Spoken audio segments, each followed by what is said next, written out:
Well, I'm making you another farming video, because that's what you guys seem to really like. Now, what I'm doing today is I'm actually spraying. Spraying Roundup on my hayfield. I really didn't want to kill out my alfalfa that was in here, because it makes really, really good protein. But I'm going to go in with triticale this year. And it will reduce the yields on your plants, because a long established alfalfa plant will actually become toxic to the plants around it, just because the amount of nitrates that are there. And I didn't know that at all until I actually had an agronomist come out and look at my other alfalfa. I was having problems with it. But the main reason, if I was leaving this in the oats, I may have sprayed it again. I may have sprayed it, but who knows. But the main reason I'm spraying those bunch of little white flowers is those peas and oats I planted was full of bindweed, field bindweed. You can see all those little white flowers. And most people know what it is, but it's like the plague. It's just terrible. And I didn't have any bindweed in this field at all. There probably was some a long time ago, but we had gotten rid of it. We've never had bindweed in this field as long as I've farmed it, and that's been for 16, 17 years that I've helped my dad farm this, and then I farmed it. We farmed it when I was a little kid, but we didn't have, I don't remember that, and I don't think, there wasn't like this. The field is solid bindweed now. But what it was is those, I guess when they sorted those peas, they missed all the bindweed that was in it. There was a lot of bindweed, and so it's just, you can go straight down the rows where I planted and it's all bindweed, which is really, really annoying, because bindweed is just terrible on fields, especially hay fields, because I'm not out here spraying it or farming it all the time. But yeah, so that's what I'm doing. I wish I could have got to this earlier, but it just time didn't allow it. But I'm here now. My biggest concern right now is half-life on Roundup. I don't know how big of a problem that's going to be, because I don't spray today will be I'll spray like four tanks today, 4 or 5 tanks today, and I think that will double what I've sprayed in my entire time farming. I would spray like 15 acres, of alfalfa to get rid of weevils or whatever. I've probably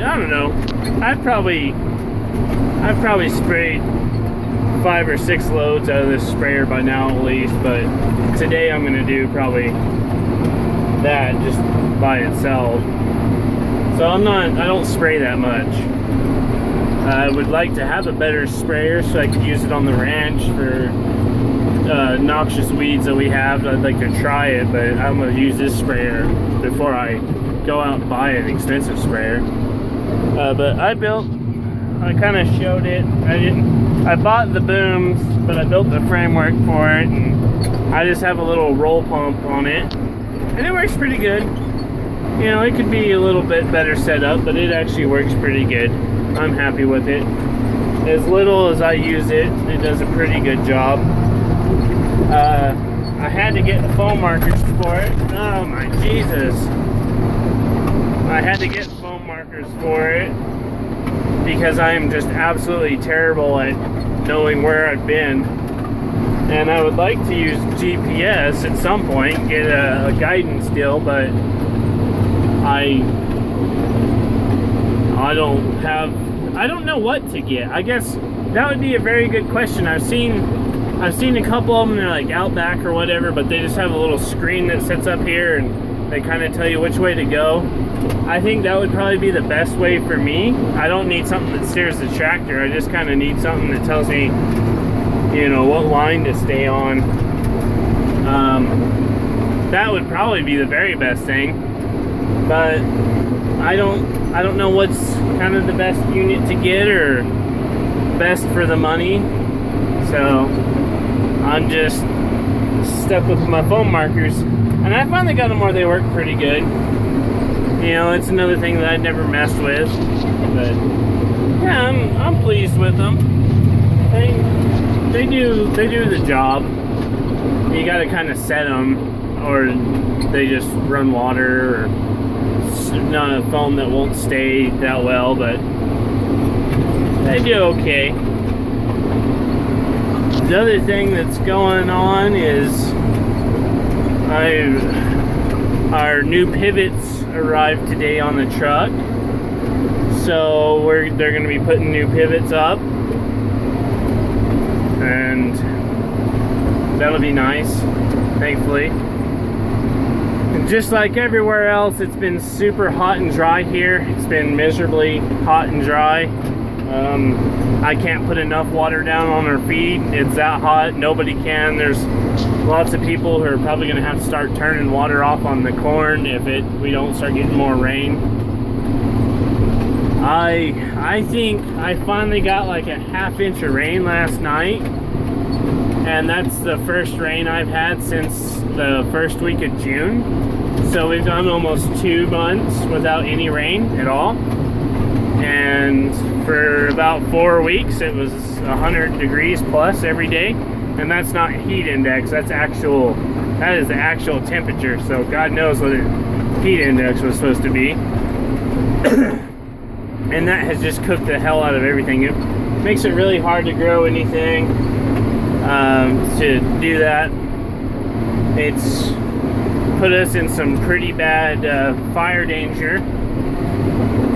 One thing I haven't showed is I'm on the volunteer fire department. I spent one summer, I worked for the Forest Service for one summer out of high school on a fire crew, and I enjoyed what I learned from them, and kind of a lot of things I didn't enjoy. Some of the people I worked with, I thought they were a joke, but there was one guy who, you know, he was in it for the experience, and, you know, he was a very knowledgeable guy, and he was from here, so he wasn't just, you know, trying to get a promotion and get out. And you know, if I wasn't doing this, I think that would be an awesome job to have. But then, you know, our boss was also a complete waste of space, to say the least. So, you know, it's something I didn't pursue, but I really enjoyed doing it. So, get back to where I'm going is, when I got back from school, I joined the local department, and every day now for the past, you know, week, we've been getting fires about 4 o'clock. These rainstorms are popping up. We're starting to get some rain now, or actually getting some storms. It's our monsoon season, and so these storms are popping up, and we have a lot of dry storms with the lightning, and it has just been terrible. We've been lots of fires. I mean, 3 or 4 fires a day just in our district alone, and yeah, it's been crazy. And with every volunteer fire department, there's always lots of drama, and there's definitely plenty of drama in my fire department, so I'm going to try to leave that part out.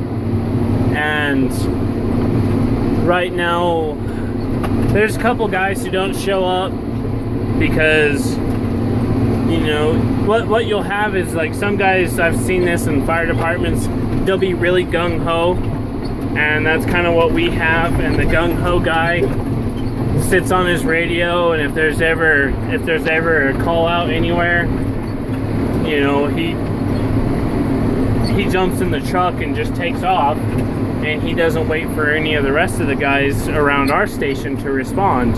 And our station's quite a ways away from the main station in our district. And so we have one really nice truck, and then we have this old piece of shit tanker truck that's like a 1950s grain truck with a 2,000 gallon water tank. Well, the nice, I've got to where I don't even go when there's a fire call, because there's no point. There's not going to be a truck there. But now that, you know, all the country is dry and there's fires popping up all over the place, I've been responding. I've actually just been going to the station, or going up on the hill and watching the lightning strike, and then waiting for the smoke to come up to respond to the fire call. The other thing, thankfully, the other day I went to the station. I was on my way to the station, and right as I got there, 2 big bolts of lightning hit just south of the station. And of course, our nice fancy brush truck, our big attack truck, was gone. And the only thing that's left there is the old junk truck. And it's like, they don't want you to even take that truck out of the station, because it's a danger. The brakes don't work half the time. It's just the tires might blow on it. They get flat spots on them, and so when you're running down the road, they just thump all the time. But the fire was actually in my pasture. I mean, it was right there. And so I jumped in the truck and hauled ass, called them on the radio, told them what was going on. And I get to the fire, and the pump won't start. You know, the pump won't start on the truck, won't start on the truck. It took me 10 minutes to get the damn pump going. And thankfully, as soon as the fire started, there was a shower that came down at the same time, and it put it out, but it left all of our cow patties out here. They dry out, and they make excellent fuel for fire. And so they're just giant embers, really. And so when the fire, you know, if the rain goes by and the wind kicks back up, it'll reignite those cow patties, and it'll start a fire again. So long story short, it was just a massive joke. And you know, it took an hour to get the pump to actually work on the truck. It would run for a minute and die, and run for a minute and die, and it just wouldn't even draw fuel. We've had a tanker truck on order. It was supposed to be here in May to replace the truck, but it hasn't got here yet, so maybe it'll be here in August. But we need the equipment now, so I have my GoPro charged, and if we do get any kind of things spark up, I'll try to get some footage of it. But I will definitely get some footage of our junky fire truck that I had to drive.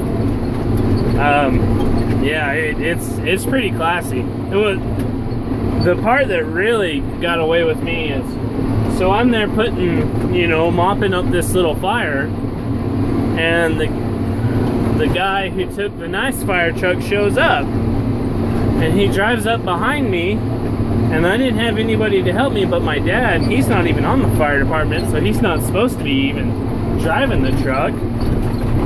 So he's driving the truck, and I'm out with the hose mopping up all the little embers. The guy drives up behind me and just honks at me with the horn, telling me I'm in his way, and then he just drives off. I mean, just, oh man, it makes a person want to say bad words. But yeah, hopefully we get some better equipment over at the station and get some videos and go from there. But I got one of the pivot guys gonna come out and harass me, so I'll get you a video of the new pivots on the ground.